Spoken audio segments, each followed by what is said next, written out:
पढ़ रहे थे कि भारत के उपनिषद के, तैत्तिरीय उपनिषद के, मैं विस्तार से इस बारे में भारत के एक स्नातक के लिए क्या कुछ होना चाहिए जीवन में अच्छा बनने के लिए, उसका जीवन लोक के लिए, राष्ट्र के लिए समर्पित भाव के साथ कार्य करने वाला होना चाहिए।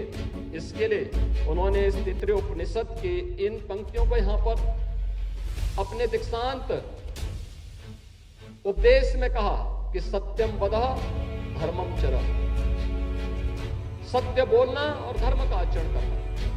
धर्म का आचरण, धर्म उपासना विधि नहीं है, धर्म नैतिक मूल्यों का, सदाचार का और हमारे कर्तव्यों का एक पर्याय है, जो देश काल और परिस्थितियों से प्रभावित होकर के हम सबको सम और विषम परिस्थितियों में अपने कर्तव्य के प्रति लगातार आगाह करता है।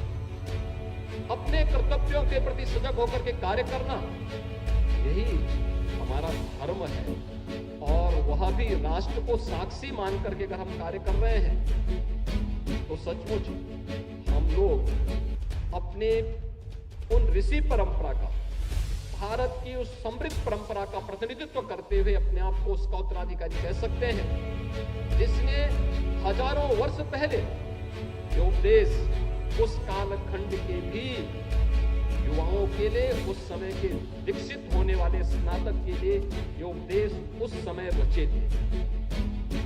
और आज भी हम तैत्तिरीय उपनिषद को दीक्षांत समारोह का साक्षी मान करके उसके अनुरूप अपने कार्यक्रमों को आगे बढ़ाते हैं। प्राचीन गुरुकुल की परंपरा में दीक्षांत समारोह एक समावर्तन समारोह के रूप में होता था। उस समय यह मान्यता थी कि जो भी यहां से स्नातक निकलेगा वह इतना परिपक्व होगा कि सारी परीक्षाओं को पास करके अपने भावी जीवन को आगे बढ़ाएगा। तो एक समावर्तन समारोह हुआ करता था, ये परीक्षा के पूर्व होता था, क्योंकि परीक्षा का मतलब अब तो उसको पास होना ही है, अपने भावी जीवन के राह पर आगे बढ़ना है। लेकिन इसका परिवर्तित रूप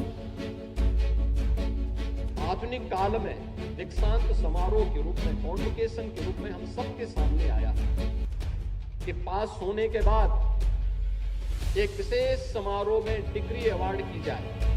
डिग्री अवार्ड इसलिए की जाए जिससे उसके प्रेरक व्यक्तित्व से और उसके कृतित्व से उसके आने वाले स्नातक उससे जूनियर, उससे प्रेरित हो सके, उससे प्रेरणा प्राप्त कर सके। सकारात्मक राह हमारी होगी तो आपकी राह न्यायिक जगत ही नहीं, जीवन के प्रत्येक क्षेत्र में बहुत ही उज्जवल होगी। अगर नकारात्मक होगी तो नकारात्मक राह ना आपके व्यक्तिगत हित में होगी, ना समाज के हित में होगी और ना अंततः राष्ट्र के हित में ही हो पाएगी। और मुझे लगता है कि वह स्थिति हमको स्वयं भी तय करनी पड़ेगी। एक पुरानी कहावत आती है कि परिवार के हित में व्यक्ति को छोड़ना पड़े तो हमें उसमें परहेज नहीं करना चाहिए। गांव के हित में परिवार को छोड़ना पड़े तो हमें उसमें भी परहेज नहीं करना चाहिए। और अगर समाज के हित में गांव से परहेज करना पड़े तो भी हमें उसकी परवाह नहीं करनी चाहिए।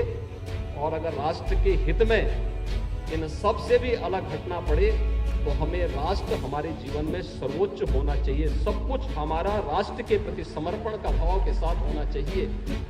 जब इस ध्येय के साथ हम कार्य करते हैं तो फिर ये छोटी मोटी बातें आपके कोई प्रभाव